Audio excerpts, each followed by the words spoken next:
আজকে জ্যোতি ফাউন্ডেশনের তরফ থেকে গঙ্গা আরতি হচ্ছে, উপস্থিত হচ্ছে এখানে রাজ্যের বিরোধী দলনেতা শুভেন্দু অধিকারী।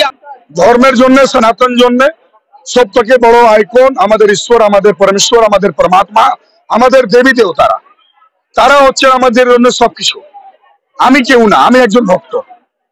আর এই কার্যক্রমটা জ্যোতি ফাউন্ডেশন শুধু নয়, প্রথম থেকে কাকিনাড়া গঙ্গা আরতি সমিতি করে আসছে, তাকে সহযোগিতা দিচ্ছে ধর্ম জাগরণ সমন্বয় এবং আমাদের জ্যোতি ফাউন্ডেশন। এই কার্যক্রমটা টোটালি করে কাকিনাড়া গঙ্গা আরতি সমিতি, তার একটা সদস্য আমিও। এত মানুষের ভিড় এখানে উপচে পড়েছে, এত মানুষ কিভাবে সামাল দেবেন? প্রত্যেক বছর এরকম হয়। 2014 সাল থেকে কাকিনাড়া গঙ্গা আরতি সমিতি এই গঙ্গা আরতি আয়োজন করে, সেই সময় থেকে এইরকমই গঙ্গা আরতি চলে আসছে। প্রশাসনের সাহায্য কিন্তু যথেষ্ট রয়েছে, কি বলবেন? সবার সাহায্য দরকার, যেহেতু লাস্ট ইয়ার আমরা হাইকোর্ট থেকে পারমিশন নিয়ে গঙ্গা আরতি করেছিলাম। এবার সামান্যভাবে থানা আমাদেরকে সমর্থন করেছে। সবার মাথায়, সবার মনে সনাতন হিন্দুত্ব আছে, এটা আমি জানি। তাই জন্য বলবো যে সবাই হিন্দুরা একবদ্ধ হই, সংঘবদ্ধ হয়। হিন্দু সনাতনীরা সংঘবদ্ধ একবদ্ধ হয়ে ডক্টর শ্যামাপ্রসাদ মুখার্জি যে লড়াইটা লড়েছিলেন, সেই লড়াই আমাদের পশ্চিমবঙ্গকে, কলকাতাকে আমাদের ভারতবর্ষের সঙ্গে রাখার জন্য হিন্দুত্বকে বাজিয়ে রাখতে হবে, এগিয়ে নিয়ে যেতে হবে। শুভেন্দু অধিকারী আজকে আপনার এই বিষয়ে পাশে পেয়েছেন, কি বলবেন? শুভেন্দু দা নিশ্চয়ই আমাদের পাশে আছেন, থাকবেন। ওনাকে আসতে দিন, তারপরে নিশ্চয়ই সবকিছু আপনারা দেখতে পারবেন। আপনারা পবনজি, আজকে এই যে সুন্দর একটা অনুষ্ঠান, এখানে গঙ্গা আরতি হলো, পশ্চিমবঙ্গের বিরোধী দলনেতা শুভেন্দু অধিকারী অব্দি এসেছিলেন, কি বলবেন? দেখুন, এই তো গঙ্গা আরতি আজ থেকে তো হচ্ছে না, 2014 থেকে কন্টিনিউ আপনি দেখবেন এই সময় গঙ্গা আরতি হয়। আর এখানে প্রচুর লোক আসে, শুধু কাকিনাড়া থেকে নেই, ঘাটপাড়া থেকে নেই, দূর দূর থেকে লোক আসে। আর আজকে আমার লিডার অফ অপোজিশন এখানে এসেছে, তো একটা খুব গর্ব ব্যাপার আছে আমার জন্যে। কেন কি ও লিডার অফ অপোজিশন আওয়ার পরে লোক একটা মোটিভেট হয়ে গেছে, পুরো উৎসাহ পাচ্ছে। এই জন্য আমি দাদাকে ধন্যবাদ করবেন কি এখানে আসার জন্যে। এত বিজি শিডিউল হওয়ার পরেও দাদা সময় দিয়েছেন, একটা খুব বড় ব্যাপার আছে আমার জন্য। জ্যোতি ফাউন্ডেশন সারা বছরই কোনো না কোনো সমাজসেবামূলক কাজে থাকছে, এবছর কিন্তু এই কাজে নতুনভাবে উন্নীত হলো, কি বলবেন? দেখুন, জ্যোতি ফাউন্ডেশন যেরকম কাজ করছে, আমি বলছি এরকম ফাউন্ডেশন দরকার আছে সমাজের জন্য। শুধু আপনি দেখবেন আজকে পুরো ওয়েস্ট বেঙ্গলে শুধু রাজনীতি ছাড়া আর কিছু নেই। এরকম ফাউন্ডেশন সব জায়গায় থাকবে, মানুষের একটা সোশ্যাল কাজ করতে পারবে, মানুষ একটা সোশ্যাল কমিটির সঙ্গে ইনভলভ হতে পারে। আর সোসাইটির মধ্যে একটা রাজনীতি ছাড়া যে মানুষ ইচ্ছা করে করতে চায়, তো এরকম কিছু করতে পারবে।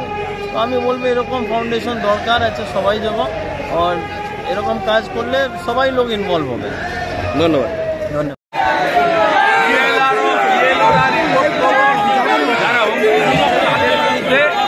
আর নইলে বিএলওরা রাজনৈতিক আনুগত্যে যদি করে থাকে, তাহলে বিএলওদের বিরুদ্ধে অভিযোগ হবে। সতর্ক হন। 182টা অভিযোগ এখন অব্দি আমি সংগ্রহ করেছি, কয়েকটা জানিয়েছি, সিইসিকে কয়েকটা সোশ্যাল মিডিয়ায় বলেছি। আমি আপনাদের বলে দিচ্ছি, 11 তারিখ থেকে আপনাদের কোনো অন্যায় করলে ছাড়ের এতটুকু জায়গা নেই। কালকে জ্ঞানেশ ভারতীজির টিম আসছে দিল্লি থেকে, আমরা অভিযোগ করব। আমি বিজেপির বিএলএ-2দের হ্যাটসঅ্যাপ দেব। এখনো অবধি এই রাজ্যে যা ইলেকশন কমিশন বিকেল 5টায় রিপোর্ট দিয়েছে, 35,000 বিএলএ-2 1 নম্বরে বিজেপির ওয়ার্কাররা আছে। তা আরও বাড়বে।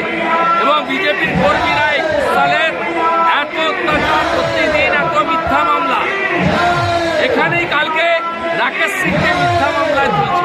আমি সিপি মুরলীধরকে বলছি, আপনি রাজীব কুমার এবং মমতার কথায় মিথ্যা মামলায় অর্জুন সিংদেরকে জড়িয়েছেন একাধিক মামলায়। আবার কিন্তু রাকেশ সিংকে নিয়ে যেটা করছেন, আপনাকে কিন্তু উচ্চ আদালতে ভুগতে হবে।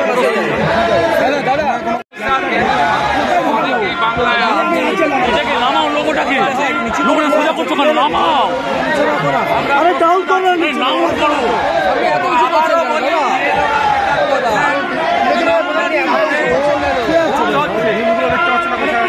ভুল হচ্ছে, একদম ভুল করছেন। আমি আপনাদের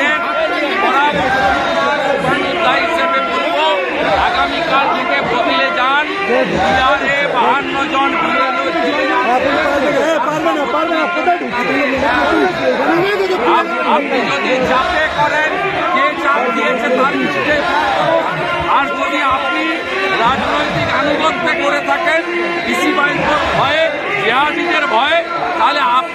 যে ইলেকশন কমিশনের এফআইআর হবে।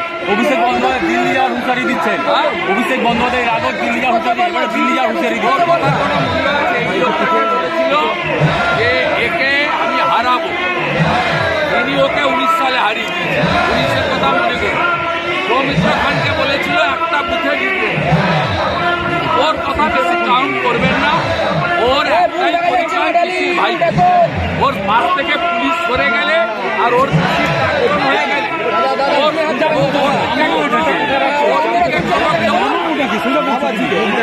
বন্দ্যোপাধ্যায় বলছে মরে যাবে, কিন্তু